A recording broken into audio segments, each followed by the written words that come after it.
लोकलमधील वादातून मुंबईतील मालाड रेल्वे स्थानकावर महाविद्यालयीन प्राध्यापकाची हत्या, आरोपीला अटक, आरोपी नशेत असल्याचं प्रत्यक्षदर्शींचं मत। पालिकेतील सत्ता वाटपावर फडणवीस शिंदेंमध्ये बैठकीची शक्यता, मुंबईमध्ये उपमहापौर स्थायी समिती अध्यक्षपद सेनेला अपेक्षित।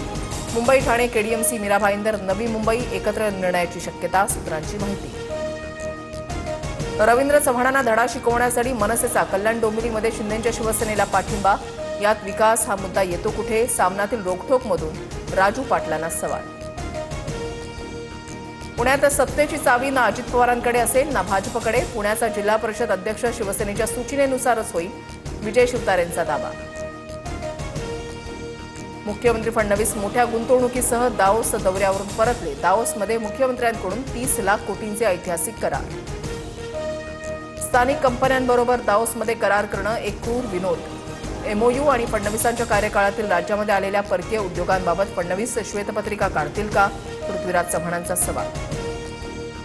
मुख्यमंत्री फडणवीस आज नांदेड दौऱ्यावर, तर अमित शहांचा नांदेड दौरा रद्द, हिंद दी चादर कार्यक्रमाला उपस्थिती लावणार, उपमुख्यमंत्री अजित पवारही उपस्थित राहणार।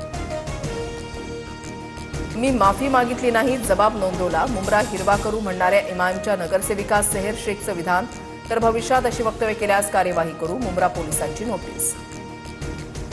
सेहर शेख यांचं तेच चिथावणीखोर वक्तव्य करत इम्तियाज जलीलांनी वाद वाढवला, येत्या काळामध्ये महाराष्ट्रामध्ये हिरवा रंग पसरवू, जलील यांचं भाष्य।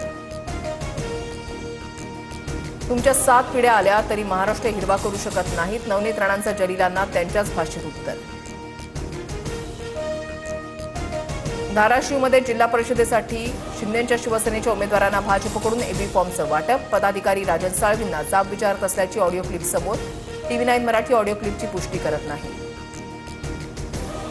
तानाजी सावंत आणि राजन साळवींकडे काही एबी फॉर्म दिले होते, साळवींनी जे काही केलं ते शिंदे आणि माझ्या माध्यमातून केलं, साळवींवरील आरोप चुकीचे, सरनाईकांकडून स्पष्ट।